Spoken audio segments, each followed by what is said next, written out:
Dark Side of the Ring, this past week, covered the story of Herb Abrams and the Universal Wrestling Federation. You've heard me talk about Herb Abrams a couple of times over the years here on this podcast, mostly about his death. I mean, you've got a business littered with premature deaths, guys in their 30s and 40s and 50s passing away. Herb Abrams was 41 years old when he died in 1996 from a cocaine-induced heart attack, which on its own is not surprising. We've heard of other wrestlers who have passed away in hotel rooms and things of that nature from, cocaine overdoses and whatnot. That's not surprising. But in Herb's case, his story is a little bit more complicated than that. I thought this was another very good episode. I would have liked to have known more about the man's finances and how he came into so much money. Was it from his clothing business that they mentioned? Or clothing businesses, or was there some other means that maybe was not as kosher? That's never really, none of that is ever really addressed, other than the fact that apparently he had a lot of money.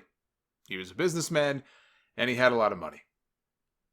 But it almost felt by the end of the episode like they were, in a way, kind of glorifying the guy, or I guess just the way people were talking about him. And look, it's their own personal experiences. It's possible that Herb was just, to them, he was just a nice guy, a fun guy to be around, and obviously some of them were still very emotional talking about his death.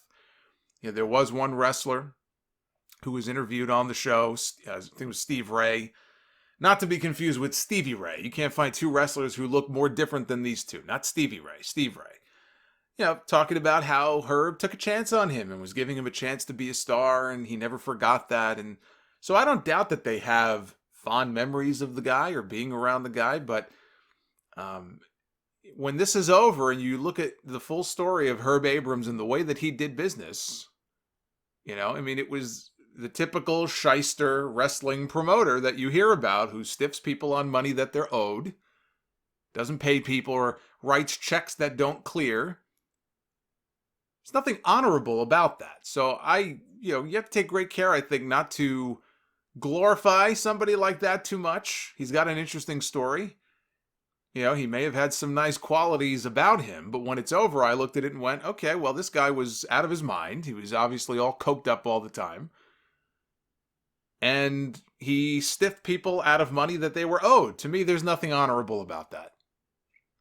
This was the story of a money mark who wanted to start a wrestling promotion. He was in way over his head, did not know what he was doing, was very ambitious, had a lot of big ideas, and I give him credit for pulling off certain things that he was able to pull off, getting on pay-per-view, getting a TV deal, merchandising, all of these different things. But he was in way over his head. He had a bad drug habit, did not pay some of the people that worked for him. He was a very colorful character. Hardly some honorable figure. Bill Apter, who says that he has reached out in the past to the producers of Dark Side of the Ring about being interviewed as one of the talking heads on the show. They had Jim Cornette on before. Bill Apter is another one of these wrestling historians who's been around for decades and decades and has really also played a role. People like he and George Napolitano played a very big role in certain people getting noticed at a time that really set them off on a course to stardom. From all the photos they would take in the articles in the magazines, the Apter mags and all that kind of stuff. But really it was the photos, the wrestling magazine photos that, people like Triple H and just so many of these stars, the magazines were so important back then. So I still feel like someone like Apter doesn't really get the credit that he deserves. And when I've suggested before that people like him should be considered for an induction into the WWE Hall of Fame, and sometimes I get laughed at, but look, if they're honoring people that never wrestled for WWE or didn't work directly for WWE, but played some kind of big role in the history of wrestling, I don't see how you can't consider people like him. So he's tried to get their attention. He's tried to, be interviewed for the show. They've ignored him. They've ignored every, email, I guess, or whatever that he has sent them before. So he decided he was going to record a quick video on his channel, 5 minutes, and just talk a little bit about his experience with Herb Abrams.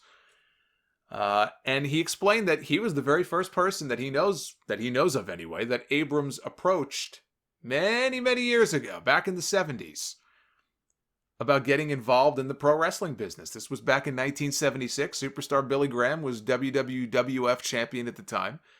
And there's Bill Apter walking the streets of Times Square in New York City the day of a big Madison Square Garden show, big Madison Square Garden main event that night.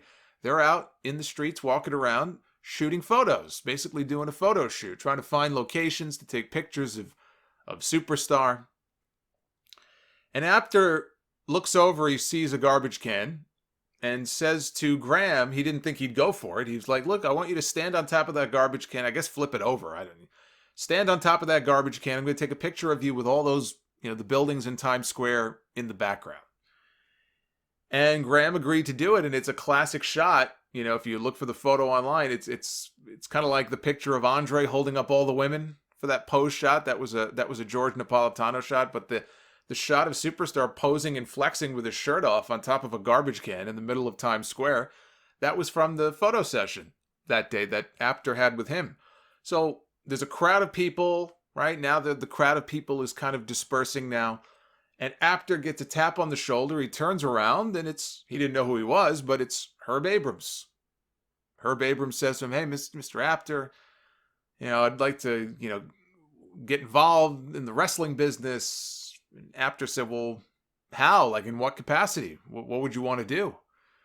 And he was saying, I own a women's clothing store. I would love to get some wrestlers just to make appearances at the store for like a signing or whatever. And, I could give you money or whatever, but maybe instead of money, let them pick any dresses they want as compensation. They could pick any dresses they want for their wives or their girlfriends, but I would love to be able to get some wrestlers into my store. And then they kept in touch, and ultimately he was able to do that. But that was his first entry of sorts into the world of pro wrestling as something more than just a fan, which he was. He was a big fan, but that was sort of his in. So it was the summer of 1990 when Abrams hosted a press conference at John Arezzi's Wrestling Fans Fantasy Weekend Convention. Arezzi was maybe the first, certainly one of the first to really host these wrestling conventions. Now we have them every week, every month. Arezzi was one of the first, if not the first, to do it. And Abrams thought this is the perfect place for me to have a press conference to announce the launch of my UWF, my Universal Wrestling Federation, not to be confused with the UWF that is most widely associated with Bill Watts. I think that was when Mid-South became the UWF. That's a very different UWF. He was not smart enough, Watts, to, I guess, trademark the UWF name. Smart as Watts may have been as a booker, he was not smart enough to trademark the UWF name. That allowed Abrams to, look, in a lot of ways, wisely swoop in and trademark the name for himself. That name still had some name value, some equity, with wrestling fans. So it was not a dumb move for him to swoop in and do that. So he got the name. He managed to secure a television deal. He got his company on pay-per-view. He booked large venues that some of the big companies had run before. He booked the MGM Grand in Las Vegas. He was a very ambitious man who clearly had money or connections of some kind or both. But he was just in way over his head. Way over his head. Look, he did sign a lot of well-known names. Dr. Death, Steve Williams was the champion at one point. Sid Vicious. This was in that time period where Sid had left WWF in 92, but hadn't quite gone back yet in 95. They had Sid, they had Danny Spivey, Paul Orndorff, Cowboy Bob Orton, Bam Bam Bigelow, Greg Valentine, Captain Lou Albano. They even had Bruno Sammartino as an announcer. This is the same Bruno Sammartino who cut all ties with Vince McMahon because he was disgusted by all of the drug use and all of the steroid use in the WWF. And then he goes to work for Herb Abrams, of all people, who would make 10 bathroom trips in the middle of a show to go do cocaine and snort lines in the bathroom. Now, I assume that didn't happen in front of Bruno, or Bruno would have gotten out of there. But David Sammartino, his son, also worked for UWF. And so if you're wondering, well, why would Bruno Sammartino agree to go work for Herb Abrams, outside of money? And I never got the sense that money was the overarching motivation for Bruno to do anything. Well, there's your answer. He agreed to give his son a job. So Bruno came in to be the announcer for a while. Little sidebar. They also had Tyler Mane on the UWF roster. For those of you who are not familiar with the name Tyler Mane was a pro wrestler for many years before he ventured into Hollywood and became an actor. He played Sabretooth in the X-Men movie, and he played Michael Myers. He was the man behind the mask in the Michael Myers, the Rob Zombie remakes, the 2 remakes that he did, H1 and H2 of the Halloween movies, and Tyler Mane was Michael Myers.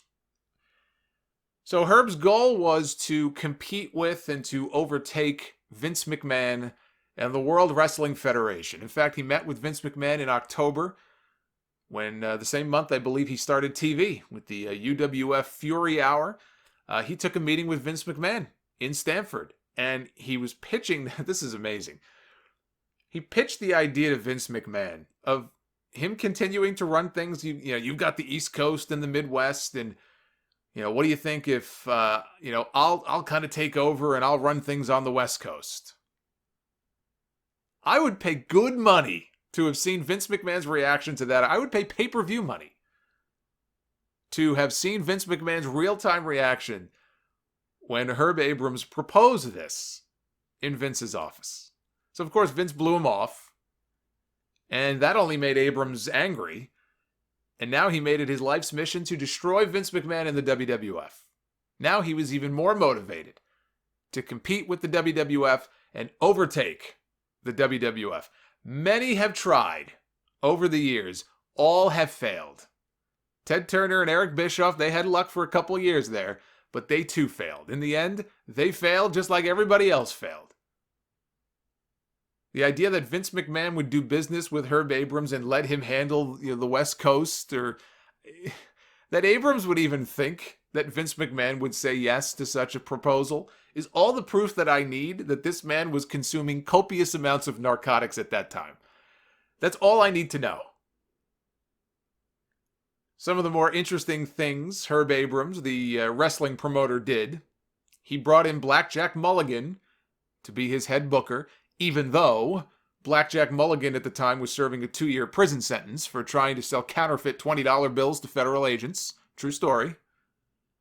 Secret Service agents arrested him, found him in possession of $500,000 in counterfeit bills.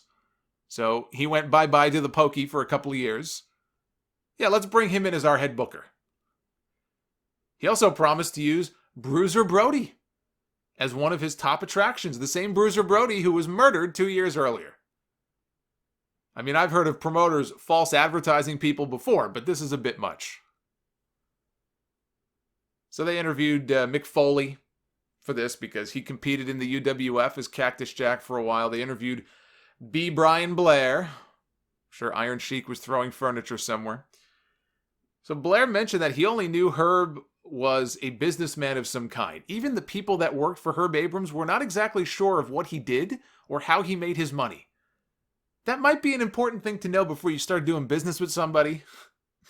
So Blair had no idea what he really did. Mick Foley had no clue.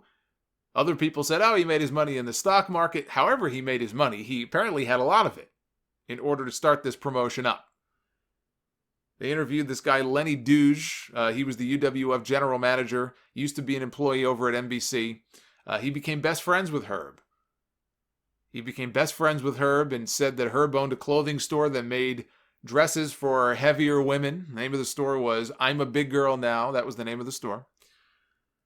So October 1st, 1990, UWF Fury Hour debuts on television. Mick Foley said that he believed in Herb Abrams' vision, even though he didn't know where it might take him, but he was on board. Now, I like Mick Foley, and I thought Foley was very good in this, and in fact, he had one of the best lines of the whole show at the very end. But he also said that he felt that the UWF had more star power at the time than even the WWF. He believed in that roster so much, the names I just mentioned to you a little while ago. They had even more star power than the WWF. Now, I want you to consider this. I want you to think about the WWF in 1990. The WWF had Hulk Hogan, Randy Savage, The Ultimate Warrior, Roddy Piper, The $1 Million Man, Mr. Perfect, Jake the Snake Roberts, Ravishing Rick Rude, Demolition, The Hart Foundation, and the Legion of Doom, among others. I'm going to respectfully disagree with Mick Foley. They interviewed this guy, Marty Yesberg. He was a manager known as the Colonel in the UWF. As he was coming up in the business, he suddenly heard about this Mark out of California who had a lot of money and was starting up a new promotion called the UWF. So he looked into it. And he says that he was flown out for a meeting with Herb Abrams to meet him for the first time. He was set up by Herb in a suite out in Beverly Hills. He gets to the room, and Herb had sent, I guess, 2 high-end call girls. This is according to Yesberg. He tells the story on the episode, that there were 2 high-end call girls who came to the room. And he said, we're not talking South Carolina snaggletooth call girls. We're talking about Hollywood honeys. That's what he said. And so they meet him at the suite. And he said that he was drooling over himself because he had never even seen women like that before, let alone been in their presence. So then all of a sudden, Herb shows up. I don't know, maybe he was thinking that the women were for him, but then Herb Abrams shows up. Maybe Herb wanted to get a 4-way going. Who knows? There's a visual for you. Herb shows up, and what does he do? He breaks out the cocaine, and it's time to party. And Marty said he wanted to get the hell out of there because he was worried about, like, a SWAT team was going to break down the door any second. But he didn't know what to do, and the room was in his name, and so he was just there. He just sat there. He just sat there, and he watched basically a porno playing out in front of his very eyes with Herb and the girls. I mean, he couldn't have hated it too much because it didn't chase him off back to South Carolina. He agreed to work for Herb Abrams. So he must have liked what he saw. He must have liked the lifestyle. I don't know if he ever took part in any of the nose candy, but he didn't exactly go running out of the room screaming back to South Carolina. I guess he wanted some of those Hollywood honeys for himself. So I mentioned that Abrams wanted to take down Vince McMahon. You know, you've heard of the expression, you come for the king, you best not miss. I honestly, I didn't know where that was from. And maybe I'm wrong, and it goes back even farther than that. I never saw the show. My brother told me once. I believe it comes from The Wire. This is probably a show I should watch. I feel like I would enjoy it. But I love that line. I don't know if it originated on The Wire or not, but you come for the king, you best not miss. That's you could apply that to Vince McMahon as well. Say what you want to about Vince McMahon. But a lot of people have tried to take him down over the years. All have failed. But Herb was determined to take down Vince McMahon. Come for the king, you best not miss. Well, he missed. He did manage to bring in one of Vince's biggest attractions. He managed to get the 8th wonder of the world, Andre the Giant, to come to the UWF, not to wrestle. He never wrestled for them, but although I guess the idea at some point he probably would have wrestled, but he brought him in, he made one appearance. Made one appearance at a TV taping. Andre was well past his expiration point physically at this point. He could barely move. But just being able to bring in Andre the Giant, I mean, that was a huge get for the UWF. So he made the one appearance, after which Vince McMahon made a call to Andre, and wouldn't you know it, before long, he was right back in the World Wrestling Federation. That did not take very long at all. It's kind of like Edge on his documentary on the network. His comeback documentary tells a story about, getting an offer from AEW. He doesn't name AEW, but that's who it was from. Got an offer from Tony Khan, AEW. Very lucrative offer, very nice offer to come back and wrestle a little bit and be an agent and all this stuff. And he felt he owed it to Vince McMahon to just tell Vince, listen, I just want you to know that I got this offer from these guys and this is what they're preparing to give me. And, you've been good to me. I want cards on the table. I just want you to be aware of it. And Vince McMahon obviously blew him away with a counteroffer, and Edge didn't go to AEW. Edge stayed in WWE. It's the greatest way to get money out of Vince McMahon, right? You either show up on somebody else's show or you threaten to go to somebody else's show, and all of a sudden you get yourself a better deal out of it. It's funny how that works. So yeah, Andre was one and done in the UWF. Never wrestled a match, made one appearance, was right back in the WWF. Fun little side note on Andre in the UWF. There was a reader in this week's Observer, Jeff Cohen, who shared a story. He shared a little anecdote.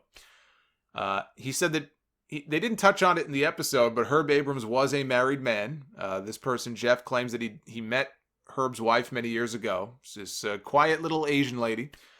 And Herb told him a story one day about how his wife, Herb's wife, is the one who wrote the check out for Andre for the one TV taping that he appeared on. She was the one who made the check out to pay Andre the Giant. The problem is that she didn't know Andre's real name. So she just made the check out to Andre the Giant.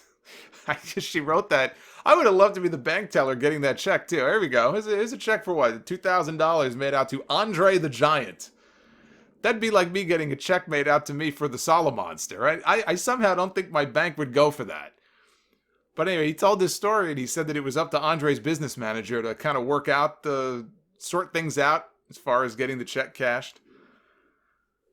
So Herb was embarrassed, obviously losing Andre. He was very angry, very upset about that. And it only made him crazier. He was throwing out every possible match gimmick on TV that you can think of, trying to compete. And it wasn't working. But he was throwing out all of these ridiculous matches and all these ridiculous ideas. But his thought was that if it was entertaining to him, then it would entertain everybody else. Sound familiar? Playing to an audience of one? Where have I heard that before? So he's burning through ideas. He decides to make himself a part of the show. He beat even Eric Bischoff and Vince McMahon to the punch as far as, like non-wrestler authority figures getting involved physically and storyline-wise on television. Eric Bischoff was not the first one to do it. Vince McMahon was not the first one to do it. It probably even happened earlier than this, maybe in some regional territory somewhere, but certainly on more of a national scale, Herb Abrams was probably the first one to do it. He made himself a part of the show. He was cutting promos. He took some bumps. They showed a clip of him all bleeding and bloodied, ranting like a madman, probably all coked up. So the next step for the UWF was merch. Lots of merch. At the time, WWE had their Superstar ice cream bars. I used to eat those all the time. By the way, now they have a new version of that out. I think it's out. The new WWE ice cream sandwiches. They're not ice cream bars anymore. I don't think there's a cookie or there's no fudge. It's missing something. It's not the same. Not that I'd be able to have it anyway because I can't have ice cream anymore. But boy, I used to eat those ice cream bars when I would hear the ice cream truck come down the block, man. I'd be shoving kids out of the way just to get to that truck so I can get my cookie ice cream bar. Those were the days. So the UWF decided to do one better. They were going to have their own oatmeal cookies. Because what child would not reach for an oatmeal cookie over a cookie ice cream bar? So they had oatmeal cookies. They would feature the likenesses on them of several UWF stars, including Herb Abrams. Yes, we had Herbie cookies. You know how Oreos have that white filling? Herbie cookies probably had a white filling too. But it was a very different kind of white filling. Some good old booger sugar, no doubt. So UWF's first pay-per-view was their only pay-per-view, called Beach Brawl. It was not held on an actual beach. It was about an hour away from the closest major city. It was a place WWE would sometimes run for its TV tapings. People were very skeptical. Lenny, Herb's good friend, very skeptical that they could sell out a building of that size. Pay-per-view is only a few days away. And Herb seems quite content to not worry so much about the pay-per-view. He seems to be more interested in partying. Cocaine being his drug of choice. He was partying all week long. His buddy Lenny found him and told him after the show was over that he needed to get his act together. He needed to go to rehab. Or else I'm walking. If you don't go to rehab and get yourself fixed, I'm out of here. So the event itself was just a colossal failure. It's in a building that fits 4,000 people. Not a terribly big building. It fits less than 5,000 people, but they only had 500 people in attendance. And they had to turn down the lights to hide all of the empty seats, which you could still see all the empty seats. Herb took multiple trips to the bathroom during the show. I doubt that he had diarrhea. I think we all know what he was probably doing. Brian Blair called it the worst pay-per-view in history. It had an 0.1 buy rate. It was obviously a huge money loser. Blair went to go see Herb about money that was due, because he too was in the same situation where he was owed money or checks bounced, they didn't clear. So he went to Herb's, I guess, hotel room or something. He was going to go confront him. And he gets into the room, and in the room with Herb, who is naked, by the way, wearing only his cowboy boots. In the ring with him are 2 hookers and 2 huge piles of cocaine. And Herb wrote a check for $2,000 for each girl, laughing the whole time, had them leave so he can have a chat with Brian Blair. And at that point, Blair, in his mind, he said, yeah, I'm starting to wonder how long that this company could go on for if we have somebody like this in charge. Yeah, you think so? That's probably a good question to ask yourself. Do we have job security if this is the person who's running this company? So a lot of wrestlers were starting to get stiffed on pay. They were refusing to work. At one of their TV tapings, the TV crew, they wanted their money up front to produce the show because they knew that, they had heard the rumors or stories, or maybe they weren't paid before, and they didn't want to take the chance of not getting paid again. So Herb took them up to his office and I guess called his bank to prove to them, hey, look, I've got money in my account. You guys don't have to worry about checks bouncing and not clearing. He called the bank. The bank confirmed. I guess over the phone. I don't know if that's speakerphone or what. But he confirmed that he had millions of dollars in his bank account to prove that he was good for the money. But he pulled a fast one on him. Right? He pulled a fast one on him because what he did not tell them is he had 2 bank accounts. One had a few $1,000,000 in it. The other one had nothing. The other one that he was actually paying these people from, that's the account that had $0 in it. So he would write checks from for the empty account. That didn't go over too well. At one point, some of the wrestlers were threatening to throw Herb off the building, off the roof of the building or the 5th floor or whatever it was. Hey, look, that's what happens. When you don't pay people, they do crazy things like throw you off the top of the building. The risk is not worth the reward. Like the money in the bank tonight.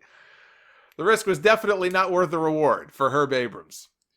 Now, some of you may remember my RSPW Rewind segments. I did one, I mentioned a frequent poster on RSPW called Zoog's Rift, the Liquid Moama. Now, I didn't know at the time, I found out after the fact, that he was Aaron Rift's father. Aaron Rift, who runs NoDQ.com, has run that website for a number of years.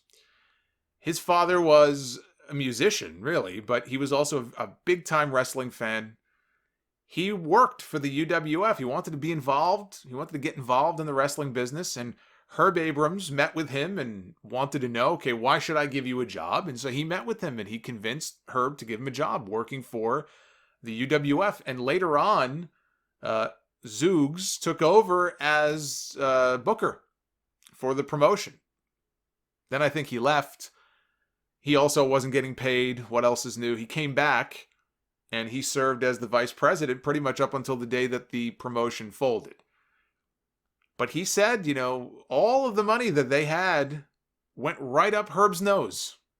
It was all to feed his drug addiction. He thinks it really could have worked, but he was spending all of this money in all of the wrong places on all of the wrong things, and that's why the thing ended up falling on its face, because all of the money was going up his own. So Herb started to get paranoid. He thought people were watching him and listening to him. He would rip up the couch cushions thinking that there was a recording device and there was a bug. He would sweep the rooms. One of them told the story about Herb being with a hooker and wanting to pay her with a check. She refused. She's not stupid. You're not paying me with a check. I want cash. All of a sudden, a bunch of thugs show up. Herb dives out a window like he's Marty Jannetty. Ends up walking the streets naked. Probably in nothing but those cowboy boots. He's walking around naked. On whatever it was, I think Hollywood Boulevard or Sunset Boulevard. Trying to figure out where to go and what to do. So they talked about how Wrestlemania 9. This is March of 93. Actually, April of 93. Wrestlemania 9 is coming to Caesar's Palace. Or as Vince McMahon would say, Caesar's Palace. you got to really kind of go with, if you're going to be Vince McMahon. He sounds like a demon. I don't know why. If you want to do the Vince McMahon voice, you got to go all into it. Caesar's Palace. Anyway, they're about to run Caesar's, or they just did run Caesar's Palace. This gives Herb a great idea. Now, it's funny that WrestleMania 9, of all the WrestleManias, I would not use WrestleMania 9 to draw inspiration from. Although I don't hate WrestleMania 9 the way other people do. It wasn't great, but I actually enjoyed WrestleMania 9, but not the WrestleMania that I would use to draw inspiration for anything. But what it leads to is a television special in September of 1994 called The Blackjack Brawl at the MGM Grand in Las Vegas. Somehow he managed to book the MGM Grand. And Mick Foley says that he went to Herb's suite, and by the size of it, he's looking at this suite thinking, wow, he goes, we're really onto something here. I mean, there really could be 16,000 or 17,000 people at this show. This guy's living large. Herb tells him, people are going to lose their minds. Wait until you see this. And Foley, I wonder what he's talking about. Herb goes and he grabs a pair of yellow ostrich boots that he was going to wear during the show. And this is what he thought that the people were going to lose their minds over. And at that point, even Foley's thinking, I don't know about that. If this is his big idea for what people are going to lose their minds over, then maybe this isn't such a good omen. So they have the event. The event's an even bigger failure than the last one. They only drew 200 people. And this is the MGM Grand. Now, if you watch footage of Herb from the show, he is clearly coked up. You know, we can sit here and kind of joke about, you watch some of these old wrestler promos from the 80s, all these guys, cocaine is a hell of a drug. And I'm sure a lot of them were, because that was the drug of choice, to the point that they had to put a drug policy in to try to stop people from doing cocaine. That's just how it was in the 1980s, and for Herb, into the 1990s. You literally watch him on this show, you can draw no other conclusion that this man has a drug problem. I mean, it's impossible. It's not even like in a joking way. You watch him, and how he physically looked, and how disheveled he looked, and how he sounded, and how full of energy he was. And you could tell, this man was practically sweating cocaine out of his pores. This is also the show where he at one point, I don't know if this actually made television or if this was just in front of the live crowd, but at one point he screamed into the mic, "Let's hear it for the Jews!" If you dare, the full Blackjack Brawl show is up on YouTube. It is up on YouTube if you search for it. But you have to watch this man. You have to watch him. You have to listen to him. It is like nothing I have ever seen before. Now, by 1996, so the promotion was still alive. They really weren't doing shows, but technically the UWF was still alive. By 96, it seemed like Abrams was in a better place. They showed the last known footage ever recorded of Herb Abrams at his office in New York. This was right before he died. He was talking to some friends who I guess had stopped by to visit him. One of them happened to be filming on their video camera. And they even said they're filming him at his desk, and even said, "Oh, is it okay if we film?" And he's like, "Oh, you're already filming." That's the last known footage of Herb Abrams alive. And he looked good. He looked like he maybe had finally turned a corner. And then Lenny tells the story, his best friend tells the story. He got a phone call from his wife saying, "Oh, I've got bad news." It said, "Herb's passed away." And this was right after he had talked to Herb and asked Herb, "Are you good?" And he's like, "Oh, Lenny, I've never been better. I'm great." And now he gets this call from his wife saying, "Oh, Herb passed away." And he was very emotional retelling this story because it was his best friend. Again, the thing that struck me is, I hear this story and I hear about this guy stiffing people on pay and all this stuff, but you see these people and they seem genuinely broken up when they learned about his death. And what a death it was. July 23rd, 1996. Police responded to what Chris Jericho in the narration said was an unbelievable scene at Herb's office in New York City. And there have been a lot of variations of this story in terms of the details. I mean, the basic details are there, but everybody has their own version of what they've heard. I don't know that we'll ever know the exact way it all went down, but we know that he destroyed his office with a baseball bat, just destroyed all the furniture. There were escorts, multiple, at least 2 escorts in the room with him. One person said that he heard that they tried to rob him and then he chased after him with a baseball bat while he was naked. He had cocaine and baby oil or some kind of grease or something all over his body.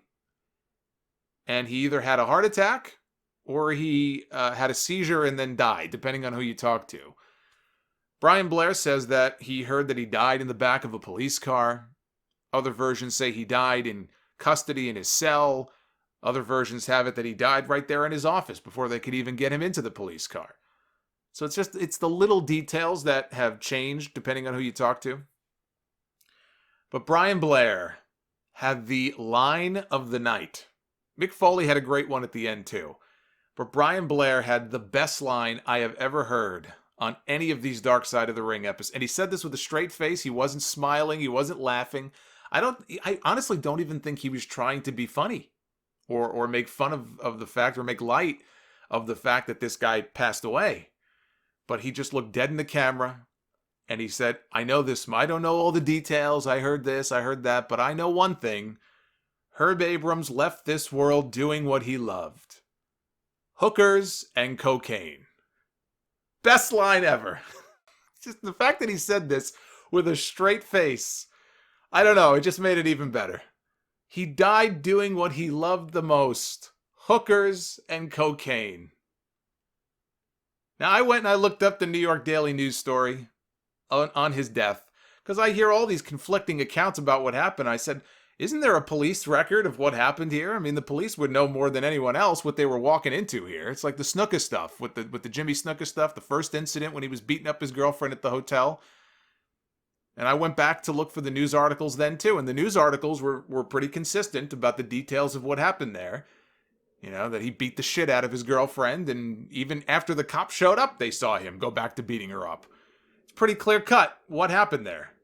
So anyway, I found this article from the Daily News. Headline, Wrestling Big Dies After Nude Spree. These are the details straight from the cops at the time. Okay, this is what the news article said. The founder of the Universal Wrestling Federation died yesterday after he was caught pulling fire alarms and running naked around his drug-filled Midtown office, according to police. So I didn't know that he was pulling the fire alarms, too. Herb Abrams, 41, of Queens, also smashed furniture on several floors with a baseball bat. He died about 90 minutes later after being taken from his office at 7 Penn Plaza to St. Vincent's Medical Center. Given Abrams' behavior and the drugs, authorities will probe whether he overdosed. It seemed like his life took a bad spiral downward, said a police source, who added that Abrams was busted twice last month. So the month before his death, he was busted twice for drug possession. Drug possession and trespassing. Those were the 2 charges that he was busted for in June of 1996. Says police said they found drugs in Abrams' office on the 17th floor yesterday. It was the second time this year that drugs had been discovered there, according to investigators. Cops found cocaine there in April when they went to arrest Abrams for allegedly holding a woman hostage and robbing her. That case was still pending. Police said Abrams also had arrests in California, North Dakota, and Colorado, although they don't say what those arrests were for. Cops rushed to his office at about 6 a.m. yesterday after getting a call about an emotionally disturbed person. When they arrived, they found a naked Abrams. Besides the narcotics, police said they also found a woman's purse. So that's straight from the account of it the very next day. I had not known about the other arrests or him holding a woman hostage. And again, I just point to this and I say, while I'm sure he was nice to certain people and not others, and he was a very colorful guy, and clearly he was in the throes of addiction. And addiction is a very powerful thing. And maybe if he wasn't addicted to drugs, he would have been a perfectly affable person who would not have done wrong by anybody. But that, you live and die by your actions. Not only did he stiff people on being paid, but he's holding women hostage and getting arrested for all these different things. Again, hardly somebody who I think needs to be glamorized. There were some people they talked about in the special who think he faked his own death. I mean, some people said the same thing about Andy Kaufman when he died, and he's still alive, and his alter ego is, what was his alter ego? I forgot. But people said the same thing about him. They still think Elvis is sitting somewhere with Tupac, having one of those, having a meal or something, sitting in their car somewhere, I guess laughing that we pulled the wool over everybody's eyes. Yeah, oh, you sure did. You sure did. There were people who said they thought Brian Pillman faked his death. Now, as wild and crazy as Pillman was, I suppose at the time you can maybe briefly for a fleeting second maybe think of that, but I mean, come on. And when people say stupid shit like this, you think of the families or the widows or the kids, and what must they think when they hear stuff like that? Oh, he's still alive somewhere. Oh boy, he must not be winning the award for Husband of the Month or Father of the Month if this guy just up and vanished 30 some odd years ago and hasn't been in touch with his family or his friends or anybody. Even the guy Lenny, he broke down crying here when they were talking about that, and he said it's impossible. It's impossible because it would be impossible for him to keep quiet for 30 years. And he's crying and has tears in his eyes as he says that I know Herb would have visited me. If he were alive, he would have sent me a message or he would have visited me. And I'm watching this guy crying and I'm just saying, again, when people say stupid things like this, they don't realize the effect that it can have on people. I talked about that on the Benoit special. When Chavo Guerrero talked about still to this day, occasionally he'll get some idiotic tweet from somebody. The dogs are in the enclosed pool area. Well, he lived through that whole thing. He was good friends with Benoit. How do you think he feels when he gets stupid messages like this from kids on social media? People don't think sometimes of the impact that things like that can have. So they had Sonny Beach, one of the wrestlers who worked for him in the UWF, visited his gravesite towards the end of the episode. Talked about how he inherited Herb's dog. They showed a picture of Herb Abrams with his dog. It's like a white snow dog, beautiful dog, that he named Koki. I shit you not. Koki was the name of Herb Abrams' dog. It just feels right. It just feels right. So, of course, he died in the UWF. Went belly up. There was nobody else there to kind of take the mantle and keep it going. But they all talked about how they think Herb should be remembered. And his friend Lenny says that of all the things you could say about Herb, the worst thing that he ever did to him was die. That was kind of emotional, a little heartbreaking to hear him say that. He clearly cared about this man. And he talked openly in this special about the problems and the addictions and, all the mistakes that he made. But clearly, this was the guy's best friend. He is still torn up all these years later by what happened to him. And he says that Herb would love all the negativity of the wrestling internet today. He would feed off of that. And Mick Foley says that he thinks Herb got in death what he was unable to get in life. He became a legend, even if it's just based on the way that he passed away. He now has this legendary status about him and the way that he died. And Mick Foley gets the last word. I said Brian Blair had just the most unbelievable line of the entire series, but Mick Foley had a great one too.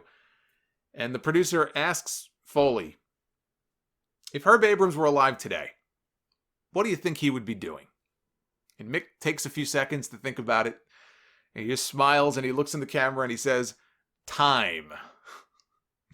He says there's no way he would have paid his taxes. He just can't, whatever it would have been. He cannot envision any scenario that does not end with Herb Abrams going to prison. And he's probably right. But he said if he did, he would be visiting him there and they would toast with milk and Herbie cookies. So anyway, that's the Dark Side of the Ring tale of one Herb Abrams. When I heard that Brian Blair line, I'm not even kidding you, my brother was watching it with me.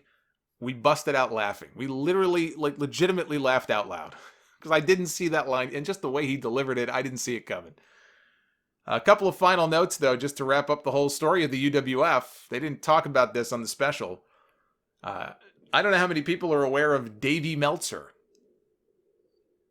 Dave Meltzer did not have a whole lot of positive things to say about Herb Abrams and the UWF in The Observer back in the day. And between 1990 and 1994, the UWF won various awards in the Wrestling Observer Awards. Among them, they won the award for Worst Promotion, Worst Television Show, Worst Television Announcer in Herb Abrams, and Most Obnoxious in Herb Abrams. This did not sit well with Herb Abrams, who, I guess as a way of getting back at Meltzer, named a jobber after him. He named this jobber Davey Meltzer, who would always get beat up. Dr. Death, for example, wrestled Davey Meltzer once, and at the end of the match, he took out a copy, or he was given a copy, of the Wrestling Observer newsletter, which he then proceeded, like Ted DiBiase used to do back in the day with the dollar bills. He shoved it down Davey Meltzer's throat. I guess that's his big way of getting back at Dave Meltzer. Which reminds me, I said I was watching the WWF Superstars, right, in order from the summer of 92 onward. And I just watched an episode the other day from July of 1992 on the network. A match that The Undertaker had against a jobber named Bruce Mitchell. There is no way that is an accident.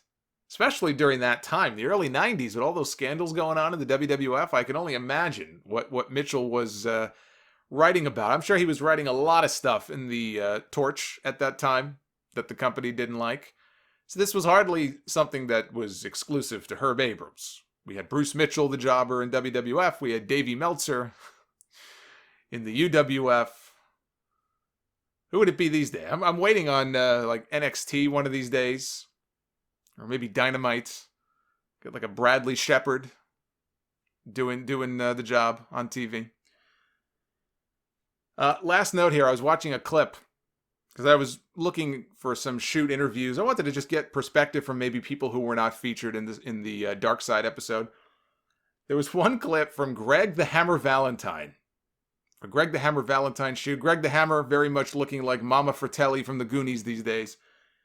Valentine had worked some TV tapings for Herb in New York, and while he was in New York for the tapings, he was in Manhattan, and he took a meeting with Vince McMahon. At the time, Valentine was trying to get his job back. Even though he was working for Herb, he was looking to meet with Vince McMahon to talk about maybe getting his job back in the WWF. Well, Abrams somehow found out about it. Someone snitched him out. Abrams found out that while Greg was in New York, he had met with Vince McMahon. And so what he decided to do was the mature thing, which was he canceled Valentine's checks before he could cash them. So Valentine calls him up. He says, hey, these checks that you gave me, they're no good. You stopped payment on these checks. And Herb tells him, well, you went and met with Vince McMahon while you're working for me. And Valentine says, I did the work for you already. I can meet with whoever I want to meet with.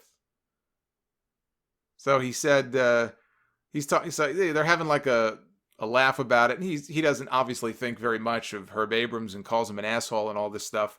But he ends, like the clip ends with him just saying, so he owes me $2,000 and now he's dead. And then they all just have a nice laugh about it. I guess the Hammer was not quite as emotional about Herb's passing as some of the people they interviewed for this episode.